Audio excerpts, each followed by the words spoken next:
Hello दोस्तों, आप सभी को नमस्कार। एक्सरसाइज में आप सभी का स्वागत है। कैसे हैं आप सभी लोग? पॉलिटी की एनसीईआरटी हम लोग देख रहे थे। 3 चैप्टर हम कंप्लीट कर चुके हैं। ठीक है।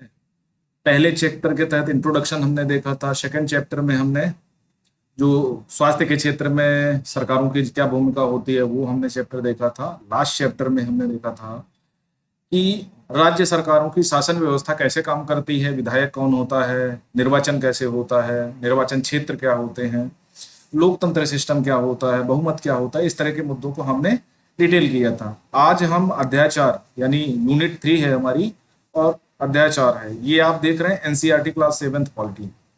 ठीक है। और बड़े इजी टॉपिक हैं। अगर आप बेहतर तरीके से तैयार करेंगे तो आपका बेसिक बहुत अच्छा मजबूत हो जाएगा। और यूपीएससी हो या पीएससी, दोनों में अगर आपका बेसिक बढ़िया है, ठीक है, अगर बेसिक पे आपने अच्छी कमांड कर ली तो ये मान के चलिए कि आपका 50% तो काम हो गया, 100% हो गया। चाहे प्रीलिम्स हो, पॉलिटी से प्रीलिम्स में एनसीईआरटी बेस्ड क्वेश्चन करीब 5 से 6 क्वेश्चन आते हैं। उसी तरह अन्य सेगमेंट से हिस्ट्री है, ज्योग्राफी है। ज्योग्राफी में तो ये मान के चलिए अगर 11th और 12th की ज्योग्राफी आपने बेहतर तरीके से तैयार करी है तो ये मान के चलिए 10 से 12 क्वेश्चन जो आते हैं वो आपको सीधे सीधे मिल जाएंगे, है ना। एनसीईआरटी का महत्व, यूपीएससी जो सिलेक्टर्स हैं, जो सिलेक्ट हो चुके हैं, टॉप रैंकर्स हैं, उनका भी मानना है कि नहीं, हाँ, एनसीईआरटी का रूल्स बेहतर होता है। क्यों होता है ऐसा? क्या ऐसे रीजन है? एनसीईआरटी में क्वेश्चन ज्यादा मिल जाते हैं। उसका सबसे बड़ा रीजन ये है कि इसकी जो लैंग्वेज है, जो मुद्दे इसमें दिए गए हैं वो बहुत ही डिटेल्ड और बेहतर तरीके से सिंपल लैंग्वेज में दिए गए हैं। कभी कभी शब्द, ठीक है, जो इसका लेखन की भाषा है, ये ज्यादातर ट्रांसलेट करके बनाई जाती है। कभी कभी शब्द आपकी समझ के बाहर हो सकते हैं, तो आप क्या करेंगे, उन शब्दों को इंग्लिश में या उनके जो पैरेलल शब्द हैं, जो उनके पर्यायवाची हैं, उनके माध्यम से काम चला सकते हैं। लेकिन आपको एनसीईआरटी बहुत बेहतर तरीके से करनी है। ठीक है। अगर आप प्रिपरेशन करना चाहते हैं, आप भी तैयारी की राह बना रहे हैं, तो एनसीईआरटी आपके लिए माइलस्टोन है। अगर ये आप पार कर लेते हैं तो ये मान के चलिए आपकी यूपीएससी या पीएससी या जिन भी एग्जाम की आप प्रिपरेशन करते हैं, चाहे वो एनडीए हो, सीडीएस हो, किसी भी एग्जाम की हो, तो ये मान के चलिए आपकी 50% प्रिपरेशन वहां से पूरी हो जाती है। तो चलिए हम अपने चैप्टर की चर्चा करते हैं। चैप्टर का टॉपिक क्या है, क्या थीम है? लड़के और लड़कियां के रूप में बड़ा होना। ठीक है। बच्चा जन्म लेता है, वो लड़के या लड़की के रूप में या थर्ड जेंडर के रूप में पैदा होता है। फिर वो धीरे धीरे बड़ा होता है। समाज का क्या इम्पैक्ट पड़ता है ना, उसका लिंग क्या क्या इम्पैक्ट पड़ता है समाज पे, या समाज कैसे उसको देखता है, उसके एजुकेशन में उसकी लिंग की क्या महत्ता होती है। तो ये सारी चीजों को हम डिस्कस करेंगे। लड़का या लड़की होना किसी के लिए महत्वपूर्ण पहचान है, उसकी अस्मिता। ठीक है। जनरली हमारे यहाँ जो थर्ड जेंडर है उसको उतना सम्मान, उतनी रिस्पेक्ट नहीं दी जाती, है ना। ये हमारी एक प्रकार की असमानता है जो समाज में व्याप्त है, जिसको दूर करने की लड़ाई सुप्रीम कोर्ट के स्तर पर लड़ी गई। सुप्रीम कोर्ट ने एलजीबीटीक्यू समुदाय को क्या है, कई प्रकार के दर्जे दे दिए, चाहे वो नौकरी में हो या अन्य जगहों पर हो, समानता का अधिकार दे दिया। लेकिन अभी सामाजिक प्राणी के रूप में हमने उनको समानता का मौका नहीं दिया है। तो हम ये मानते हैं कि नहीं, हमारा जो बच्चा या बच्ची हो वो यही 2 रूपों में हो, किसी तीसरे रूप में ना हो। ये हमारी एक मान्यता है।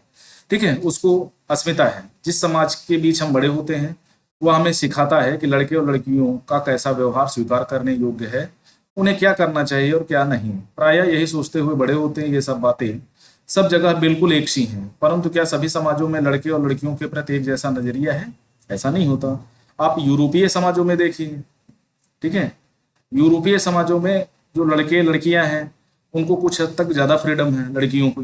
ठीक है। घूम सकती हैं, है ना, हर तरीके से जीवन यापन कर सकती हैं। हमारे समाज में ऐसा नहीं है। क्यों नहीं है वो भी हम चर्चा करेंगे। इस पार्ट में हम इन्हीं प्रश्न का उत्तर जानने की कोशिश करेंगे। हम यह भी देखेंगे लड़के और लड़कियों को दी जाने वाली अलग अलग भूमिका उनके भविष्य में स्त्री या पुरुष की भूमिका के लिए कैसे तैयार होती है या कैसे तैयार करती है। ठीक है। इस पाठ में हम देखेंगे कि अधिकांश समाज पुरुष व स्त्रियों को अलग प्रकार के महत्व देते हैं। स्त्रियां जिन भूमिकाओं का निर्वाह करती हैं वे उन्हें पुरुषों द्वारा निर्वाह करने वाली भूमिकाओं और कार्यक्रम में कम महत्व दिया जाता है। जैसे माँ माँ हमारी खाना बनाती हैं, लेकिन हमारा काम, हम ये मानते हैं कि पिता यानी पिताजी ही हैं जो परिवार की जिम्मेदारी संभाले हुए हैं। अगर वो नहीं होते तो शायद परिवार नहीं चलता, लेकिन ऐसा जरूरी नहीं है। ठीक है। माँ का भी अपना योगदान है विदाउट पेमेंट। ठीक है। 8 से 12 घंटे वो काम करती हैं। लेकिन हम नहीं जोड़ते क्योंकि हमारी आदत नहीं है वैसी, क्योंकि हम भी तो पुरुष ही हैं। देखेंगे कि स्त्री पुरुषों के बीच काम के क्षेत्र में असमानताएं कैसे उभरती हैं। ठीक है, कई सारे सेगमेंट निकल के आएंगे। अभी हाल फिलहाल में वो तुम्हारी घटना जो चल रही है उसको भी हम डिस्कस कर लेंगे। 1920 के दशक में एक समोआ की घटना है। ठीक है, समोआ प्रशांत महासागर का द्वीप है। एक सेकंड, हाँ, समोआ प्रशांत महासागर के दक्षिण में स्थित छोटे द्वीपों का एक समूह का भाग है। समोआ समाज पर किए गए अनुसंधान के अनुसार 1920 के दशक में बच्चे स्कूल नहीं जाते थे। ठीक है, ये बड़े बच्चों वयस्कों बहुत सी बातें सिखाते थे। छोटे बच्चों की देखभाल, घर का काम कैसे करना है। द्वीपों पर मछली पकड़ना महत्वपूर्ण कार्य था, क्योंकि छोटा टापू है, छोटा देश है ना, प्रशांत महासागर के आसपास है, तो मछलियां महत्वपूर्ण उत्पाद है वहाँ। और इन्हीं को पकड़ करके आधी से ज्यादा वहाँ की जो जीडीपी है वो मछलियों पर डिपेंड करती है। किशोर बच्चे मछली पकड़ने की सुदीर्घ यात्राओं पर जाना सीखते थे, लेकिन ये बातें अपने बचपन के समय अलग अलग पर सीखते थे, अलग अलग समय पर। यानी कोई 12 साल की उम्र में सीखता है तो कोई 22 साल की उम्र में। बच्चे चलना शुरू कर देते थे, उनकी माताएं, बड़े लोग उनकी देखभाल करना बंद कर देते थे। यानी बच्चा थोड़ा सा चलना शुरू किया तो लोगों ने उनकी जिम्मेदारी, यानी जो उनकी माता हैं, उनके पिता हैं या घर के अन्य सदस्य हैं, उनकी देखभाल करना बंद कर देते, या जिम्मेदारी बड़े बच्चों पर आ जाती थी। मान लिया किसी परिवार में 4 बच्चे हैं और 4 बच्चों में सबसे बड़ी मान लिया बहन है जिसकी उम्र 15 साल है, बाकी सभी उससे छोटे हैं। तो ये बहन के माता पिता को छोड़ करके बहन की जिम्मेदारी है कि नीचे वाले सभी बच्चों की देखभाल करें। स्कूल इसीलिए नहीं जाते थे। अब वर्तमान हमारे समाज में भी कई जगहों पर ऐसा व्याप्त है। ठीक है, अगर हम देखो, अगर एक सीमित नजरिए से दुनिया देखोगे ना तो कभी ये चीजें नहीं जान पाओगे। ठीक है, अगर आपको लगता है कि नहीं ऐसा कुछ नहीं होता है या समाज में सब समान है, सभी स्त्री पुरुष, तो आप अपने घर से शुरुआत कर सकते हैं। अपने आसपास, अपने दुनिया देखिए, देश घूमिए। ठीक है, उन एरियाज में जाइए जहाँ शेड्यूल कास्ट एरियाज हैं, शेड्यूल ट्राइब्स एरियाज हैं, उनकी समस्याएं सुनिए, समझिए, तो आपको दुनिया समझदारी समझ में आ जाएगी। ठीक है, जो प्रायः स्वयं भी 5 वर्ष के आसपास की उम्र के होते हैं।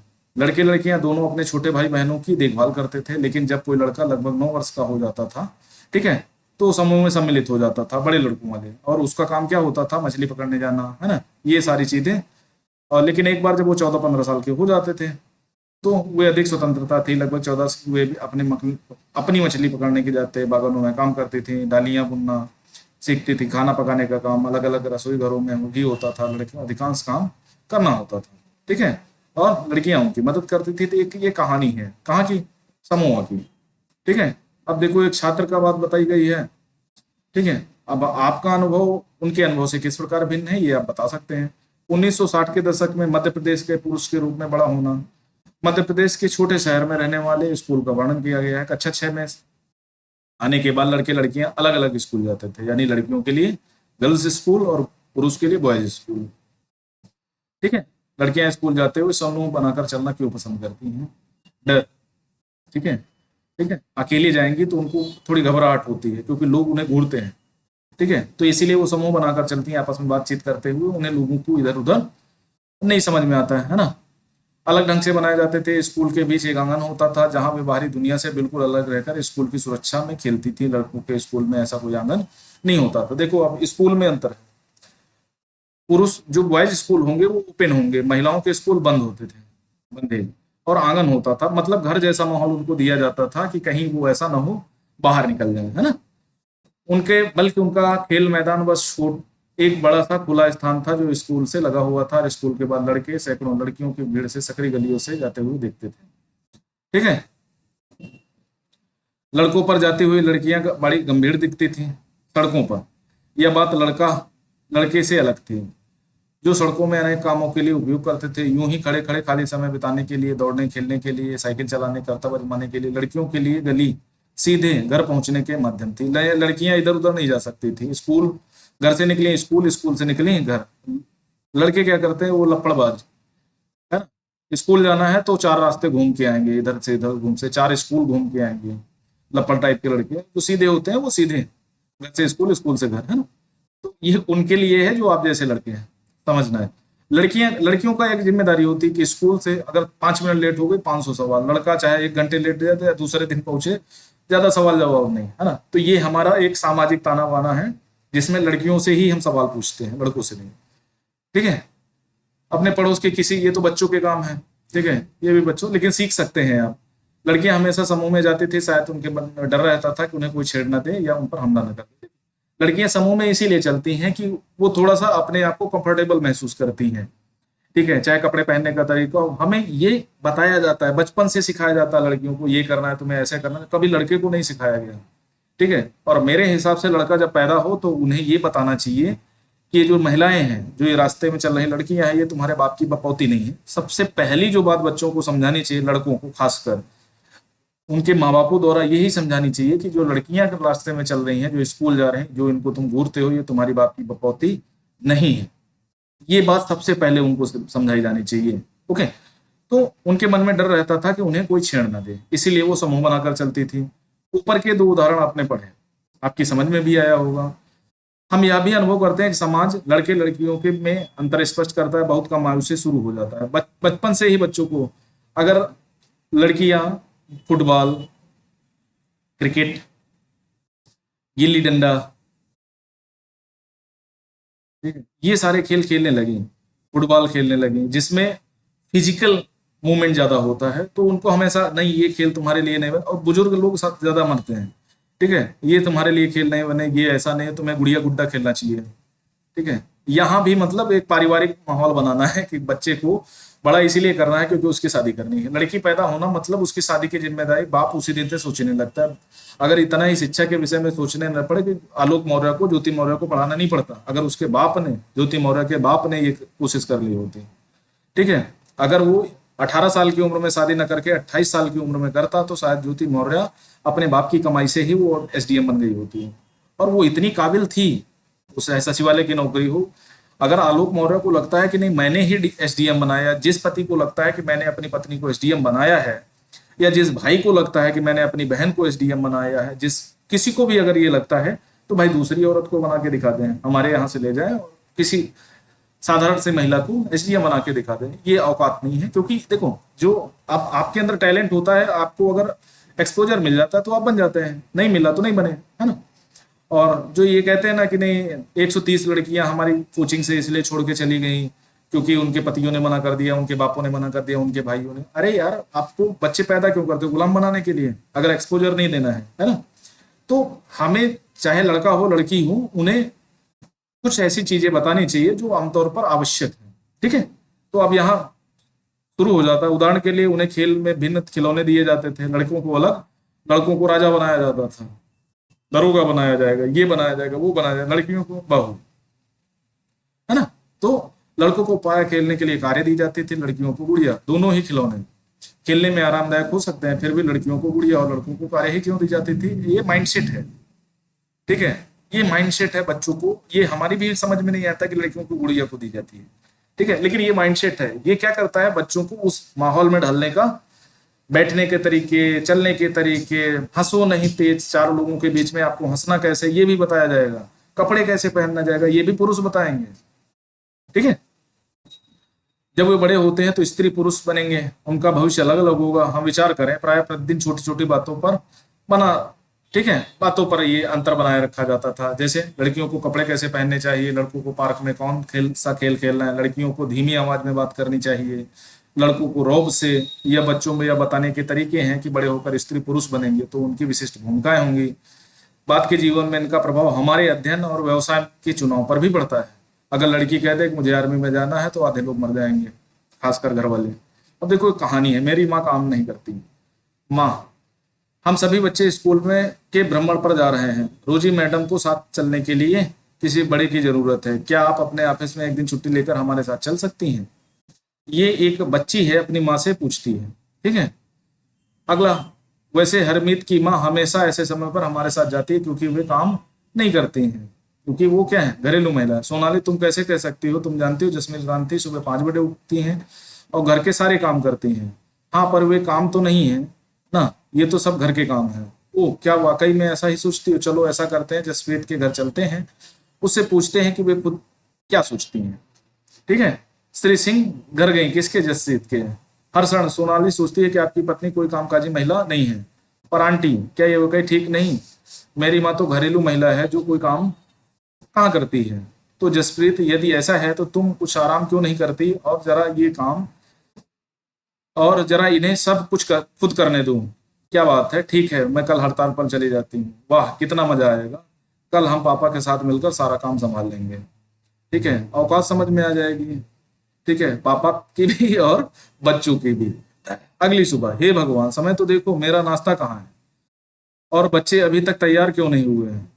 मैं क्या जानूं, याद है ना, मैं तो हड़ताल पर हूँ। ये जिस महिला ने छुट्टी ली है, ओ यह तो स्कूल की बात बस थी। अब तो मुझे बच्चों को कार से ही स्कूल छोड़ना पड़ेगा, क्योंकि हांगकांग हार्न दिया जा रहा है। जल्दी करो जल्दी, हरमीत कहो अपने पापा का स्विच ऑन करें, है ना। ये सारी चीजें होती है। अब क्या हालत हुई होगी। ठीक है, ये सब। अब देखो, जो अधिकांश समाजों में, जिनमें हमारा समाज भी सम्मिलित है, जो लड़के बाहर रहते हैं ना, जो लड़के पढ़ाई के लिए बाहर रहते हैं, उनकी औकात समझ में आती है। ठीक है, इसीलिए वो क्या करते हैं, जब शादी करते हैं ना, तो काम का बंटवारा करते हैं, पत्नी के साथ मिलकर काम करते हैं, और अन्य पुरुष जो गांव में रहते हैं वो कहते हैं पत्नी के गुलाम, ये सारी चीजें।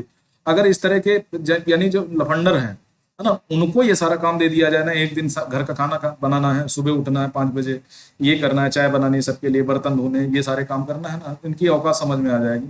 तो जैसे आप अपनी लड़की को ये सारे काम सिखाते हैं, तो आप बच्चों को भी ये काम सिखाएं, कम से कम मजबूरी में, जब वो बाहर रहने जाएगा तो उसे रोना नहीं पड़ेगा, ये इंतजार नहीं करना पड़ेगा कि नहीं मेरी माँ होती तो शायद बेहतर होता, या मेरी बहन होती तो बेहतर होता, है ना। तो आपको दोनों काम बच्चों को सिखाने हैं। अधिकांश समाजों में, जिनमें हमारा समाज भी सम्मिलित है, हम कोई दूध के धुले थोड़ी हैं। पुरुषों स्त्रियों की भूमिकाओं, उनके काम के महत्व को समान नहीं समझते। अगर जीडीपी में अगर महिलाओं के काम को देखा जाए ना, तो ये जो 5 ट्रिलियन की बात हो रही है, या 10 ट्रिलियन पहुंच जाएगी। क्योंकि पुरुष 8 घंटे काम करता है, मर जाता है, आता है घर पे पड़ जाता है कि नहीं, हाँ आप सब सब कुछ को। महिला अगर कहीं बाहर भी वर्क करती है ना, तो बाहर करने के अलावा वो अपने घर में खाना भी बनाएगी, बाहर से कुछ नहीं होना, पुरुष का कोई काम नहीं निभाएगा। अधिकांश समाजों में ऐसा देखा जाता है ना। तो क्या है, हमने कभी बराबर समझा नहीं, और दादी नानी और मरती रहती हैं कि नहीं, हाँ इनको ये करना चाहिए, इनको ये मुंह ढकना चाहिए, धोती। अब इस तरह की गर्मी में मैं वीडियो बना रहा हूँ, तो मुझे मेरी हालत खराब हो रही है गर्मी की वजह से, जबकि फैन चल रहा है, अन्य चीजें, है ना, उपयोग कर रहा हूँ। लेकिन महिलाएं किचन में सारा दिन काम करती हैं, है ना, मोटी मोटी साड़ियाँ कपड़े पहन करके, घूंघट भी ओढ़ना है, सब कुछ करना है, सोचो कितना स्ट्रेसफुल होगा। लेकिन हम कभी नहीं सोचते, हमें जरूरत ही नहीं है, हमको तो लगता है जो खाना बन के आया ये एहसान हुआ है हम पे। ठीक है, हम खाना खा के एहसान करते हैं, 50 कमियां गिनाते हैं, है ना, तो वो अच्छी बात नहीं है। तो वो एक असमानता है। अब घरेलू काम का मूल्य, अब जसप्रीत के घर का हुआ। ठीक है, अब मुख्य जिम्मेदारी स्त्रियों की होती है, जैसे देखभाल। अब महिला चाहे वो एसडीएम हो, ठीक है, या पीएम हो, काम क्या है, बच्चों की देखभाल। बच्चे, भाई ये तो नेचुरल है, बच्चे तो पैदा उन्हीं को करना है, लेकिन देखभाल उन्हीं को करना है। अगर पुरुष नल्ला भी बैठा है ना घर पे, तो वो ये काम नहीं करेगा, तो वो उसको लगेगा कि अरे मैं तो राजनीति करने के लिए। और इसीलिए जब पढ़ाई भी बच्चियों को करवाई जाती है ना, तो उनको होम साइंस दिला दी जाती है, एजुकेशन दिला दी जाती है। पेशा, या तो नर्स बन जाओ, या तो क्या बन जाओ, टीचर बन जाओ। ठीक है, सबसे सेफ से यही माने जाते हैं। जबकि हमें क्या चाहिए, हमें उनको इंजीनियर बनाना है।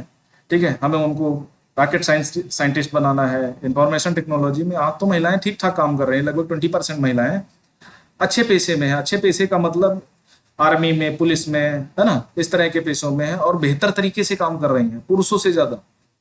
ठीक है, तो ये हमें मौके देने चाहिए। अगर, और दूसरा ना, स्त्री विमर्श जो है ना, हमेशा स्त्रियों को होना चाहिए। पुरुष स्त्री विमर्श करते हैं कि महिलाओं को कैसे जीवन में अपन करना है, कैसे उनको प्रिपरेशन करनी है, ये सारा हम बताएंगे। अब सोचो, मतलब इससे ज्यादा हंसी करने वाली बात कोई है। अब आलोक आलोक मौर्य बताएंगे कि उनकी पत्नी 13 साल उनके साथ रही, एसडीएम मैंने बनाया, उनको पढ़ा लिखा के इतना ऊंचा दर्जा दिलवाया। ठीक है, अब वो मेरी बपौती हैं। तो ये सारी चीजें। ठीक है, एक सेकेंड, बैटरी लो हो गई।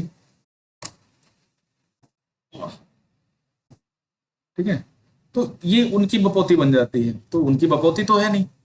ठीक है, हर इंसान को अपना एक मोटिवेशन होता है कि वो जब चाहे जिसके साथ बेहतर की तलाश कर सकता है। ठीक है, अब हमारे यहाँ है कि एक बार शादी हो गई तो 60-70 साल, चाहे वो जीवन कैसा भी चल रहा हो, चाहे वो एक दूसरे पार्टनर से खुश हो ना हो, लेकिन जीवन जीना है, क्योंकि समाज है, दादी जी हैं, माता जी हैं, है ना, ये लोग क्या कहेंगे, तो इस तरह की चीजें चलती रहती हैं, जबकि ऐसा होना नहीं चाहिए। ठीक है, अगर पुरुष को तलाक लेने का अधिकार है, तो महिला को भी उतना ही बराबर का अधिकार है। अगर महिला को लगता है कि नहीं मैं इस शादी से खुश नहीं हूं, तो उसे भी अलग होने का अधिकार है, चाहे वो 20 साल में हो या 25 साल में हो, क्या फर्क पड़ता है। तो आलोक मौर्य को लगता है कि उन्होंने बहुत मेहनत करी है, मेरी व्यक्तिगत जो संवेदनाएं हैं वो आलोक मौर्य के साथ हो सकती हैं, लेकिन ये ठीक नहीं है, अधिकार ठीक नहीं है। अब आप बता रहे हो कि नहीं, वो क्या करते थे, क्या बोलते हैं उसको, हाँ, करप्शन, करप्शन करते थे। अरे 4 साल पहले, 4 साल से वो पद में है, तब आप कहाँ थे, कहाँ मर गए थे। ओके, तो अगर आप में इतनी ही ताकत है तो दूसरी किसी महिला से शादी करके उसको एसडीएम बना दो भाई, इतने योग्य व्यक्ति हो आप। ठीक है, तो ऐसा नहीं होता, सबको समान अधिकार मिलना चाहिए।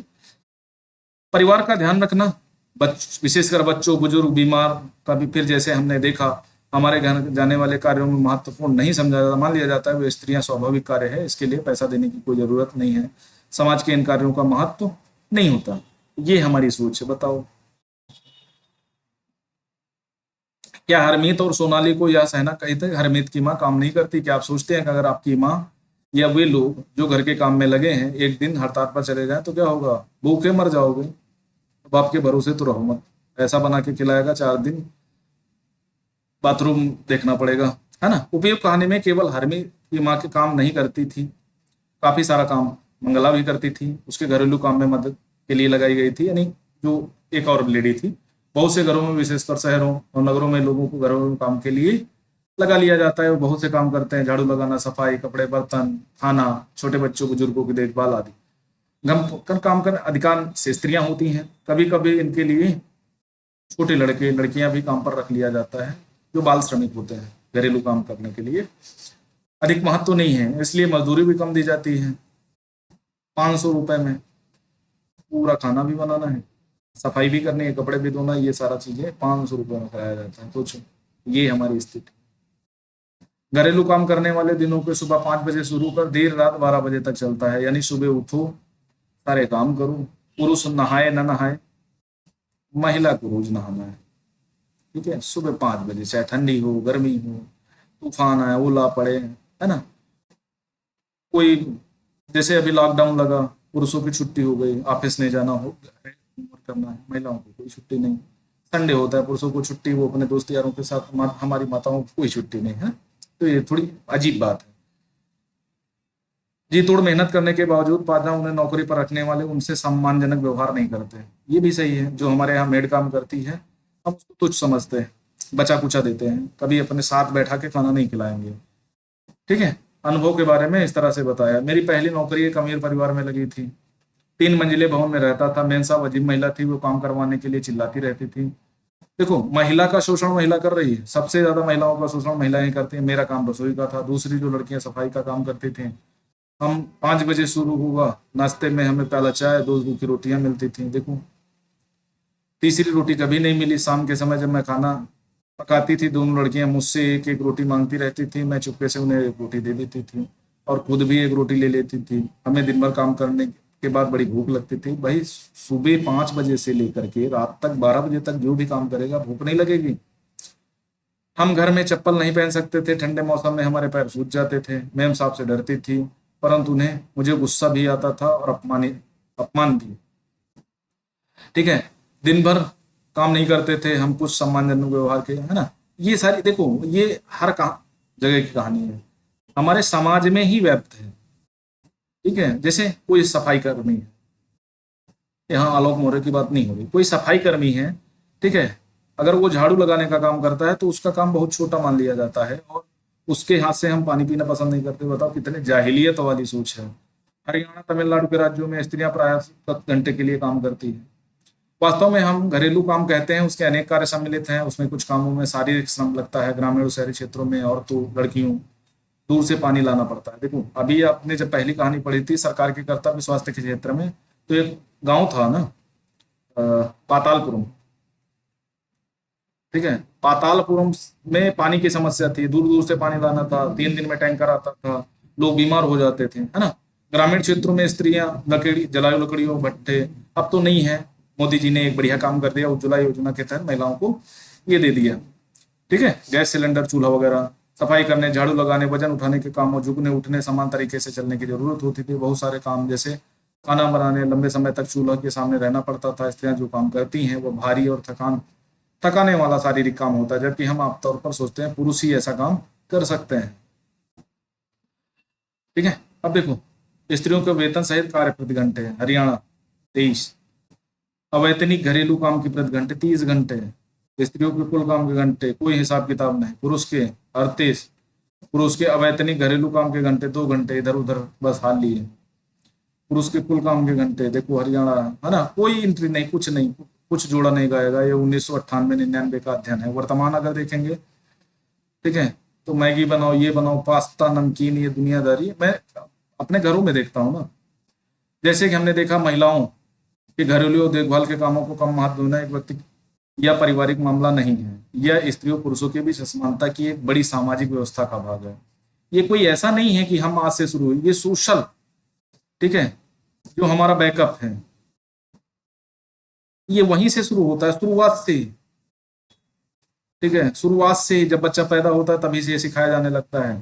ठीक है, लड़की के नाक कान छेद दिया, लड़के को राजा बना दिया, ये देखो। ठीक है, तो ये सारी चीजें आंगनबाड़ी केंद्र में बच्चे, यहाँ भी महिलाएं ही होंगी। केवल व्यक्तिगत पारिवारिक स्तर पर नहीं वरन शासकीय स्तर पर भी होने चाहिए। हम जानते हैं समानता हमारे समान संविधान का महत्वपूर्ण सिद्धांत है। आप आर्टिकल 19 पढ़ेंगे तो सब कुछ क्लियर हो जाएगा। ठीक है, बहुत सी स्त्रियां, जैसे कहानी में सोनाली की मां, हरियाणा तमिलनाडु की महिलाओं जिनका सर्वेक्षण किया गया, वे घर के अंदर और बाहर दोनों जगह काम करते हैं। प्रायः महिलाओं के काम के दोहरे बोझ के रूप में जाना जाता है, यानी घर में भी खाना बनाना, चाहे आप नौकरी करो या ना करो, ये हमारा समाज है। ठीक है, संविधान कहता है स्त्री पुरुष होने के आधार पर भेदभाव नहीं किया जाता। आप किसी लिंग में पैदा हो, किसी स्थान पर, किसी जाति धर्म, ठीक है, विभेद से प्रतिषेध किया गया है आर्टिकल 19 के जितने भी डायमेंशंस हैं सब में। ठीक है, परंतु वास्तविकता में लिंग भेद किया जाता है। सरकार इसके कारणों को समझने और स्थिति का सकारात्मक निदान ढूंढने के लिए वचनबद्ध है। उदाहरण के लिए सरकार जानती है कि बच्चों की देखभाल और घर का काम का बोझ महिलाओं लड़कियों पर पड़ता है, स्वाभाविक रूप से लड़कियों के स्कूल जाने पर भी पड़ता है। इसीलिए बेटी पढ़ाओ बेटी बचाओ का नारा दिया जाता है। और भी कई सेगमेंट है, कई आयाम है जो इससे जुड़ जाएंगे। तो एनसीईआरटी जब पढ़ोगे ना तो आपको एक, ठीक है, एक सामाजिक ओहदे का एक रियलाइज होगा आपको। ठीक है, आपकी समझ में आएगा कि यार ये दुनिया है। आप यूपी कोई भी पढ़ लो, ये मिलेगा, है ना, नहीं मिलेगा, है ना। तो ये एनसीईआरटी बेनिफिट है कि आपको एक जानवर से इंसान बना सकती है अगर आप बढ़िया तरीके से पढ़ते हैं। ठीक है, तो जानवर से इंसान बनना है तो एनसीईआरटी पढ़ो, और नहीं बनना है तो जानवर ही बने रहो। इससे निश्चित होता है क्या महिलाएं घर के बाहर काम कर सकेंगी, यदि करेंगी तो किस प्रकार का काम या कार्य क्षेत्र में। पूरे देश के कई गांवों में शासन आंगनबाड़ियां बालवाड़ियां खोली हैं, शासन कानून बनाया है जिसके तहत किसी संस्था में महिला कर्मचारियों की संख्या 30 से अधिक है तो उसे वैधानिक रूप से बालवाड़ी कृषि की सुविधा देनी होगी। बालवाड़ी की व्यवस्था होने से बहुत सी महिलाओं के घर के बाहर जाकर काम करने की सुविधा होगी। इससे बहुत सी लड़कियों को स्कूल जाना भी संभव हो पाएगा। ठीक है, देख सकते हैं आप, ये कौन सा रे पोस्टर एक बनाया गया है, उसमें देखो सब कुछ कर रही है माता जी। बाल्टी लिए हैं, खाना भी पकाएंगी, बच्चे भी सेंगी, रोटियां भी बनाएंगी, झाड़ू भी लगाएंगी, कूड़ा करकट भी करेंगी, कपड़े भी धोएंगी, दूध भी पिलाएंगी, सब कुछ माता जी करेंगी। माता, इसीलिए उनको दुर्गा कहा गया है। ठीक है, तो आपकी ये चैप्टर कैसा है, जो इनजस्टिस है, खासकर कहाँ, काम के क्षेत्र में, कार्य के क्षेत्र में, जो उनके काम को वैल्यू 0 दी जाती है और आपके 100% की काम आप ही करते हैं, तो ये इनजस्टिस है, ये असमानता है। और ये असमानता कोई आज की देन नहीं है, लाखों करोड़ों वर्षों से यही चल रहा है। महिलाओं को हमेशा निम्न दर्जे का काम, महिलाओं का हमेशा निम्न दर्जे का काम समझा गया, उनको ये तो काम ही नहीं समझा जाता है ना। तो ये बचपन से ही आपने गुड्डा गुडियों की और कार की कहानी सुनी है ना, बचपन से ही ये डायमेंशन भर दिए जाते हैं। ठीक है, अब अभ्यास प्रश्न आप देख सकते हैं। ठीक है, बताइए कि सत्य है असत्य है। सभी समुदायों समाजों के लड़के लड़कियों की भूमिकाओं के बारे में एक जैसे विचार नहीं पाए जाते। सही बात है, हमारा समाज बढ़ते बढ़ते हुए लड़कों और लड़कियों के बीच कोई भेद नहीं करता, गलत है ये। वे महिलाएं घर पर रहती हैं, वे कोपायन नहीं करती, ये भी गलत है, काम तो करती हैं। ठीक है, लेकिन कहानी के हिसाब से गलत है। महिलाओं को काम पुरुषों की तुलना में कम मूल्यवान समझे जाते हैं, बिल्कुल सही बात है। ठीक है, घर का काम अदृश्य होता है, कोई मूल्य नहीं चुकाया जाता। घर के काम सारे रूप से थकाने वाले होते हैं, घरों के काम बहुत समय कब जाता है। अब अगर मुंबई वगैरह में आप रहते हैं वहाँ बाई आती है। ठीक है, बाई जब 10,000 15,000 रुपए ले जाती है तब समझ में आता है कि नहीं, हाँ पत्नी भी काम करती है। ठीक है, अपने शब्दों में लिखिए, अदृश्य होने वाले और शारीरिक रूप से थकाने वाले और समय खप जाने वाले वाक्यांशों से आप क्या समझते हैं? अदृश्य काम, अदृश्य जिनका कोई यूज नहीं, जैसे महिला खाना बनाती है उसके काम गिना नहीं जाता तो वो अदृश्य काम हो गया। शारीरिक रूप से जैसे कपड़े धोना, गेहूं साफ करना, साफ सफाई करना, ठीक है, और भी कई सारे काम हैं। ठीक है, और समय खप जाने वाले काम जिसमें समय जाने, अब गेहूं बिनने लगो तो 2 घंटे 4 घंटे में पता नहीं कब समझ जाएगा। हालांकि महिलाओं को ये दिया जाता है वो बातें ज्यादा करती हैं, काम नहीं करती, ये सारी चीजें है ना। तो आपने जैसा उनको बनाया है वो उसी तरह बनेंगे। आपने उनको डॉक्टर बनाया होता तो वो डॉक्टर बनते हैं। आपने उन्हें बनाया ही ऐसा है। अगर आप बेहतर तरीके से उनको उस बराबर सम्मान दोगे तो महिलाएं बेहतर तरीके से काम करेंगे। शब्द संकलन, अस्मिता, एक प्रकार का स्वयं के होने यानी अपने अस्तित्व के प्रति जागरूक भाव, यानी अस्तित्व की लड़ाई। एक व्यक्ति की कई अस्मिताएं हो सकती हैं, जैसे उदाहरण के लिए एक ही व्यक्ति को लड़की, बहन, संगीतकार की तरह अस्मिता, अरे मतलब कहने का मतलब अगर आप संगीतकार हैं, ठीक है, आपका अपना मान सम्मान है, आपकी अस्मिता है। आप लड़की हैं तो आपकी अपनी अस्मिता है। आप बहन के रूप में हैं तो आपकी बहन के रूप में अस्मिता है। ये सारी चीजें, दोहरा बोझ दो गुना वजन, सामान्यतः इस शब्द का महिलाओं के काम की स्थितियों को समझाने के लिए प्रयोग किया गया है। इस तथ्य को स्वीकार करता है कि महिलाएं आमतौर पर घर के भीतर और बाहर दोहरा कार्य कैसे संभालते हैं, देखभाल, है ना, संभालना, ख्याल रखना, पोषण करना, शारीरिक कार्यों के अतिरिक्त भावात्मक पहलू भी शामिल होते हैं। अवमूल्य, जब कोई अपने काम के अपेक्षित मान्यता स्वीकृत नहीं पाता तब वह स्वयं को अवमूल्यित, ठीक है, मूल्य क्या होता है, ठीक है, और अमूल्य क्या होता है जिसका कोई मूल्य। उदाहरण के लिए देखिए, अगर कोई लड़का अपने मित्र के लिए घंटों सोच विचार कर बहुत कुछ खोज कर एक उपहार बनाता है, उसका मित्र देखकर कुछ भी न कहे, ऐसे पहला लड़का अमूल्य महसूस करता है। जैसे आपकी माता जी ने खाना बनाया और आपने, ठीक है, ध्यान नहीं दिया और खा के पी के आराम से पेट चलाते हुए चले गए, या ये बता दिया खाना बहुत अच्छा नहीं बना है तो लाज जूते खाने वाला काम करो। ठीक है, तो उनकी रिस्पेक्ट करो, उन्होंने जो काम किया है उसका जो भी मूल्य बनता है वो दो। कम से कम भावात्मक पहलू तो आप जोड़ ही सकते हैं। ओके, तो आप जो भी लोग इस चैप्टर को पढ़ रहे हैं एक दिन में नहीं बदलेंगे, हाँ, लेकिन धीरे धीरे अगर प्रैक्टिस करेंगे तो आप जरूर बदल जाएंगे। तो आज बताइएगा आपको ये क्लास कैसी लगी, ठीक है, आपने किस तरीके से समझा। क्या आपके भी आसपास ऐसा होता है तो आप कमेंट करके बता सकते हैं क्या क्या असमानताएं हैं जो आपको लगती हैं। अगर आप महिला हैं तो महिला होने के नाते आपको बता सकते हैं कि आपके साथ कौन कौन सी असमानता आपको फेस करनी पड़ती है, अपने भाई, अपनी बहन, ठीक है, या अपने आसपास के क्षेत्र में। ठीक है, तो आज के लिए इतना ही। Thank you very much. कैसा लगा ये चैप्टर आप लाइक करके कमेंट करके, है ना, अगर आपको अच्छा लगता है तो आप ज़्यादा से ज़्यादा लोगों में, दोस्त यार जो भी प्रिपरेशन कर रहे हैं, चाहे वो एनडीए की कर रहे हो, सीडीएस की कर रहे हो, यूपीएससी यूपीएससी कोई भी प्रिपरेशन कर रहे हो, तो आप शेयर कर सकते हैं। बड़े काम की चीज़ें हैं और काम के साथ साथ ये आपके जो इनर पर्सनालिटी है उसको भी डेवलप करेंगी। आपकी समझ में आएगा कि नहीं, हाँ हम ही सिर्फ काम नहीं करते और भी लोग हैं, हमारे घर के अन्य भी सदस्य हैं जो वर्क करते हैं। ओके, आज के लिए इतना ही। Thank you very much. नमस्कार।